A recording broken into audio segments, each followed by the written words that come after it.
नमस्कार। RS official से मैं राजेश।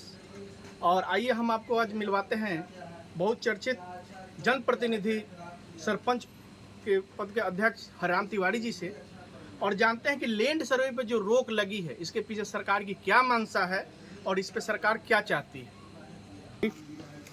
नमस्कार सर। नमस्कार राजेश जी।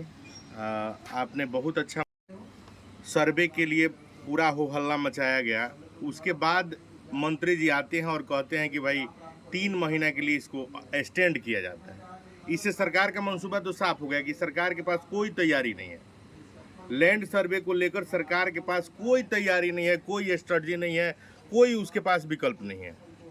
ये चीज़ मंत्री जी ने क्लियर कर दिया। रहा बात, अब दूसरे बात पर आते हैं कि जनता कितना परेशान हुई। इसके लिए मंत्री जी को शायद पता नहीं है कि लोग रजिस्ट्री ऑफिस का चक्कर काट करके और ऑफिस का चक्कर, सीओ ऑफिस का चक्कर काट के, रिकॉर्ड रूम का चक्कर काटते काटते जो हाल हुआ है लोगों का, वो हम लोग समझ सकते हैं। हम चूंकि धरती पर काम करते हैं। कैथी की भाषा को भी लेके जो बहुत सारा समस्या हो रहा है। जी, उस पर भी आ रहे हैं हम। कैथी भाषा पढ़ने वाला कोई नहीं है और सरकार अब कह रही है कि कैथी भाषा के लिए हम ट्रेनिंग दिलवा रहे हैं। इसके पहले कहाँ थी सरकार? क्या सोच के लैंड सर्वे शुरू किया गया? मैं सरकार से ये सवाल पूछता हूँ कि क्या सोचकर सरकार लैंड सर्वे करवाई और व्यवस्था क्या की और तैयारी क्या की? हमारे दिल्ली पंजाब में रहने वाले लोग भाग के आ रहे हैं वहाँ से। बाल बच्चा वहाँ पढ़ रहा है, परीक्षा का तैयारी कर रहा है और वहाँ से लोग भाग के आ रहे हैं।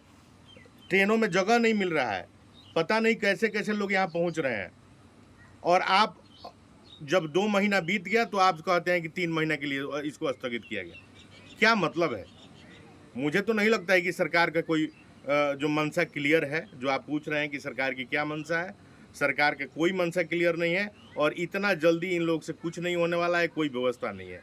सरकार एकदम निकम्मी हो चुकी है। आपके कहने का मतलब कि 3 महीने का जो टाइम लिया गया है वो किस लिए सरकार ले रही है? 3 महीने तक इसको रोका जा रहा है। देखिए, इसमें जनता प्रीपेड जितना भी है, जिसके पास ठीक है कागज़ नहीं है, कागज़ रद्दी के टोकरी में पड़ा हुआ था, पहले उसको ठीक करना चाहिए था।